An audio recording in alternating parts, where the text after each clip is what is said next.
മകരവിളക്ക് മഹോത്സവത്തിനായി ശബരിമല ക്ഷേത്ര നട ഇന്ന് തുറക്കും. വൈകിട്ട് 5-നാണ് നട തുറക്കുക. ജനുവരി 15-നാണ് മകരവിളക്ക് മഹോത്സവം. 2 ദിവസത്തെ ഇടവേളയ്ക്ക് ശേഷം ശബരിമല ശരണമുഖരിതമാകും. മണ്ഡലകാലത്തിന് ശേഷം അടച്ച ശബരിമല നട വൈകിട്ട് 5 മണിക്കാണ് തുറക്കുക. ക്ഷേത്രതന്ത്രി കണ്ഠരർ മഹേഷ് മോഹനരുടെ മുഖ്യ കാർമ്മികത്വത്തിൽ മേൽശാന്തി PN മഹേഷ് നമ്പൂതിരി നട തുറക്കും. തുടർന്ന് മേൽശാന്തി ആഴിയിൽ അഗ്നി പകരും. തീർത്ഥാടകർക്ക് 18-ാം പടി ചവിട്ടി ദർശനം അനുവദിക്കുമെങ്കിലും ഇന്ന് പ്രത്യേക പൂജകളൊന്നും തന്നെ ഉണ്ടായിരിക്കില്ല.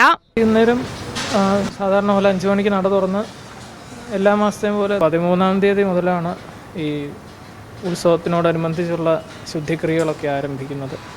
13-ാം തീയതി വൈകുന്നേരവും 14-ാം തീയതി രാവിലെയും പ്രാസാശുദ്ധിയും ബിംബശുദ്ധി ക്രിയകളും നടക്കും. അതിനുശേഷം 15-ാം തീയതി രാവിലെ 2:46 ഈ സംക്രമ സമയം. ആ സമയത്താണ് ഒരു വിശേഷാലുള്ള നെയ്യഭിഷേകം, കൊട്ടാരത്തിൽ നിന്ന് കൊണ്ടുവരുന്ന നെയ്യഭിഷേകം. മകരവിളക്ക് തീർത്ഥാടന കാലത്തെ പൂജകൾ നാളെ പുലർച്ചെ 3-ന് നിർമ്മാല്യത്തിന് ശേഷമായിരിക്കും ആരംഭിക്കുക.